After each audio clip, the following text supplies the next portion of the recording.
a palavra terra por ela ter como, como significado não só a terra, o solo que a gente pisa, quer dizer, a coisa mais básica do planeta é a terra, né? É a constituição do solo. Então, isso era um geral que me interessava muito. E, por outro lado, a Terra é o planeta. Então, essas duas condições, não só de ser o solo, uma coisa muito concreta sobre o qual vivemos, a matéria orgânica da qual a gente tira o nosso sustento, a nossa alimentação, e foi sempre isso. E, por outro lado, a ideia de planeta, que pertence ao nosso imaginário, na medida em que até muito pouco tempo não se tinha possibilidade dessa visualidade, que foi só possível a partir dos anos 60, quando é o Gagarin que fala, né? A Terra é azul. Então, eu acho que a palavra traz essas duas condições, o mais básico, o mais comum, o mais simples, e, por outro lado, o que aguça a nossa imaginação e propõe uma visão à distância. Então, esses dois focos, o muito perto e o muito distante, que estão nessa palavra, para mim era muito importante isso. E eu imaginei que poderia ser essa intervenção no teto do MUBI, porque eu conversei muitas vezes com o Paulo em outras ocasiões e ele falava isso aqui, a gente precisa fazer um trabalho aqui em cima. Então foi por isso a escolha de que fosse em cima da laje, o fato de não interferir no desenho do museu do lado de fora, criar uma condição visual possível. Então, em cima da laje era uma boa proposição. Não interferiria no museu e você poderia deslocar, imaginar um observador que estivesse fora do contexto do museu. Esse observador seria um astronauta, esse observador seria um viajante do céu, esse observador poderia ser um passageiro de avião, ou outra nave qualquer. Então, achei que essa seria uma boa solução. Mas o que pôr nessa laje? Então, você me convidou para pensar uma interferência no museu, na possibilidade de fazer essa interferência, e eu achei muito, muito difícil.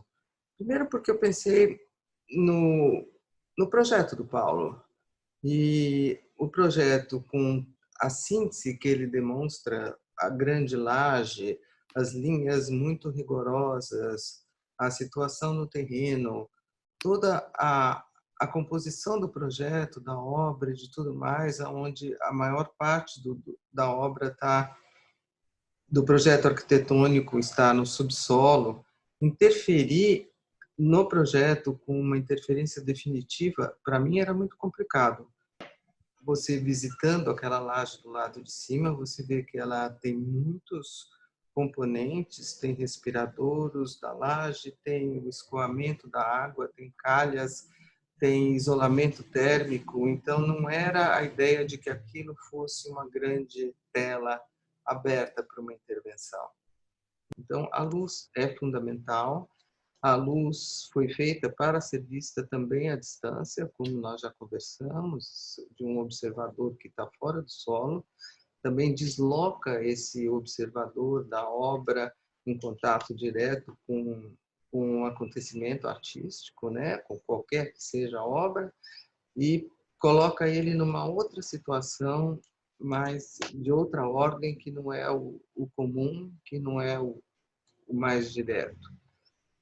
O fato de ser a luz de LED, nesse momento, é o que nós tínhamos, né? O que nós temos como tecnologia, porque o neon, que seria o mais eficiente para isso, como são feitos os anúncios luminosos das grandes cidades, de repente o neon era um projeto caríssimo, que não era possível fazer, e o sistema de conservação dele seria mais complicado, então optamos pelo LED. Esse LED terá que ser substituído agora e se colocar um outro LED que ele é protegido por uma mangueira plástica, o que possibilita uma durabilidade maior, mas de qualquer modo o cuidado com a obra, o cuidado de restauro, cuidado na manutenção dessa obra é muito difícil. Se tiver outra tecnologia que emita luz, poderá ser essa outra tecnologia.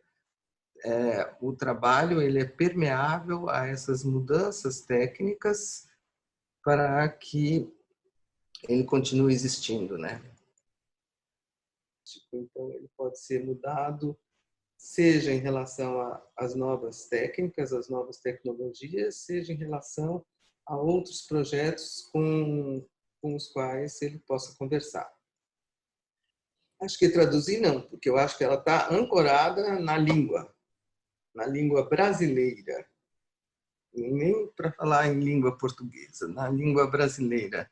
Então, ela está ancorada nessa língua. Para a tradução dela, não. Ela pode ter uma tradução, como a gente faz nos livros, entre parênteses, mas aí é outra questão.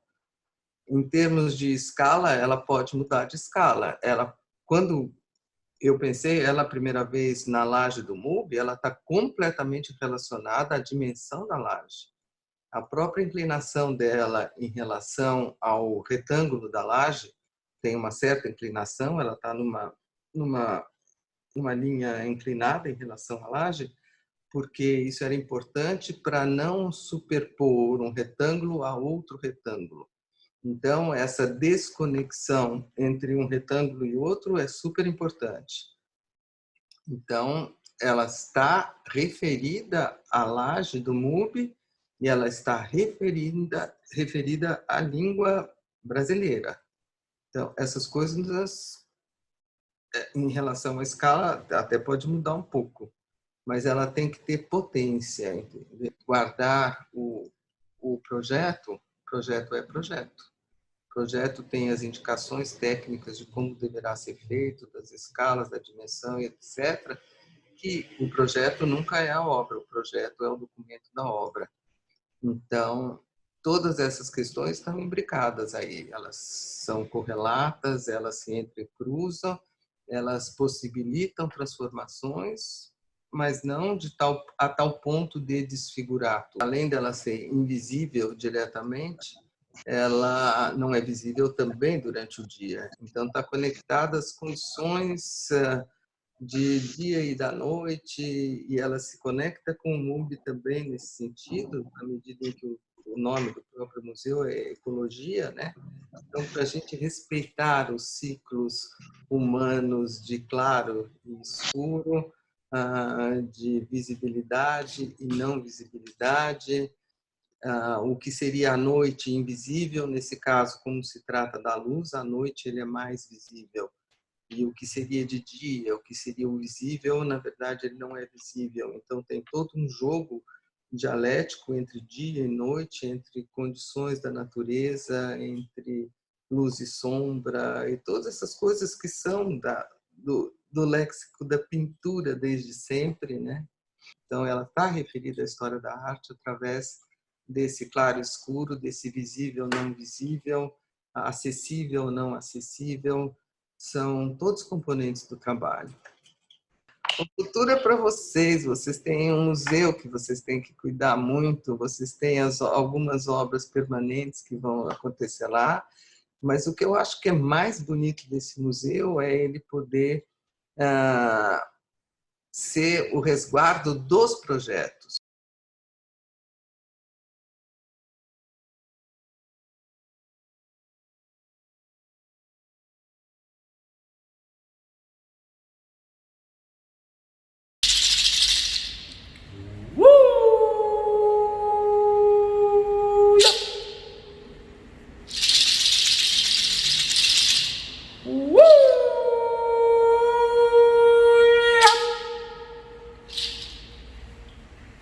A gente tem que pedir permissão para entrar aqui, né?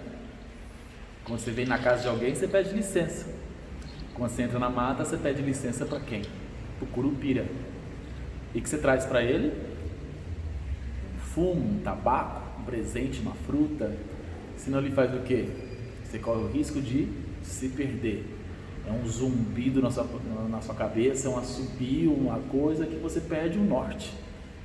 Aí se você precisa de muita sorte para poder voltar para casa.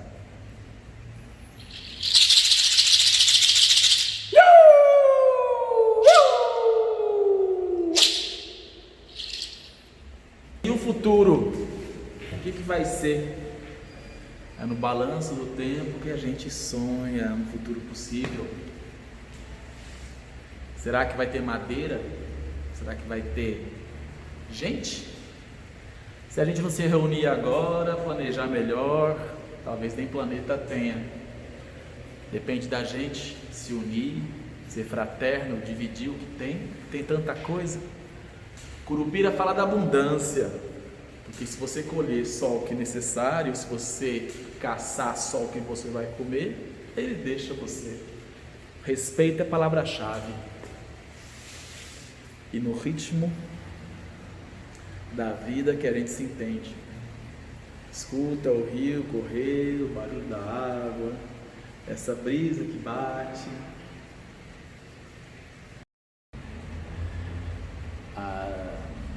A gente monta uma instalação viva assim, né? Um espaço de imersão para poder trazer aconchego. E o aconchego, eu acho que baseado, o espaço fala para você, olha, aqui tem um canto que está sem energia, aqui está meio atravancado, vamos quebrar esse canto, trazendo movimento, trazendo elementos. O balanço eu acho que é o primeiro a ser colocado, porque a gente balança, faz uma bagunça para cima e para baixo, e para onde não vai correr risco de machucar ninguém, nem interferir em outras obras. Ele é o eixo, né? E aí a partir do fogo também, a conversa sempre corre atrás do fogo. Quando fazemos esse círculo assim em volta, para a contação de história acontecer quase que naturalmente, né? E no balanço, no ritmo do momento, né? O chocalho é interativo, ali tem uma placa, não toque nas obras, mas na minha é diferente, é para tocar, para sentir, é para sonhar, para imaginar, né? Para trazer ideias de dentro para fora. A gente parece que está num museu muito forte, né? Todo de concreto, ferro, água. Mas daqui a pouco a humanidade pode ir embora e daqui vai nascer o quê? Dentro aqui, racha o chão e cresce uma samambaia, um pé de café, uma mangueira, um pé de piqui. A semente já está aqui, né? Eu garimpei por aí, pela cidade, o que existia da mata ainda. A gente tem fruto de buriti, folha de buriti que virou a chama da fogueira, temos galhos de jabuticaba pintados de vermelho, simulando raízes que vêm do céu, simulando fogo na mata, simbolizando o perigo da gente perder tudo isso. Mas o que a gente está buscando mesmo é uma magia do encontro. É uma rodinha de conversa aqui nesse balanço, feito com uma madeira muito antiga. Se você fizer as contas, dá mais de 300 anos, quando ela era uma semente, ou até mais.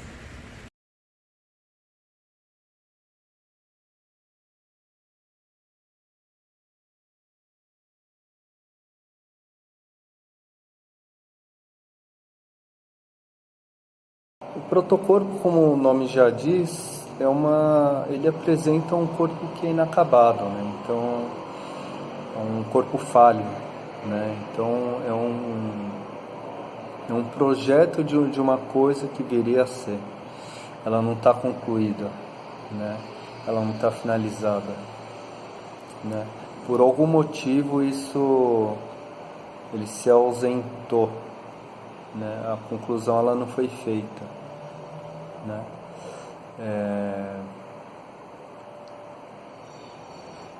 Que é um pouco é o estado de eu acho que da condição da utopia, acho que é a condição do estado da utopia, do moderno. Então, se pensar, então o protocorpo ele é apresentado com essas formas, né, geométricas, que elas se assimilam a esculturas modernas, né? Ao mesmo tempo a instalação ela é construída para não durar, né? Então ela é feita com compensado, né, laminado, revestido com arame, tela de arame, parafuso, e depois é revestido por essa película, né, essa pele de concreto, de argamassa. E essa argamassa, ao longo da exposição, ela vai ruindo, né, porque como o trabalho ele fica numa área externa, foi inicialmente pensado para uma área externa, ele fica sujeito ao tempo. E sendo assim, ele acelera esse tempo de durabilidade do objeto, né? Então, ao longo da exposição, essa casca vai caindo, né? Revelando o que sustenta esse corpo, né? Revelando qual é a estrutura desse corpo, que não é um concreto, não é um elemento, um material que, de certa forma, é visto como um material duradouro, né, resistente. É justamente uma madeira, um pedaço de madeira ali, né? Então o trabalho ele fala um pouco sobre essa questão dessa utopia fantasma, né? Dessa utopia inacabada, né? Não realizada. O material ele foi escolhido por conta da ideia do trabalho, né? Em trazer essa falsa impressão de durabilidade, né? Que o concreto pode apresentar. Então, que por mais que superficialmente pareça duradouro, ele é sujeito ao tempo, né? As intempéries naturais ou mesmo causadas, né? E para você ver que no final essa estrutura vai ser revelada, né? Que é uma estrutura quase um cenário, né?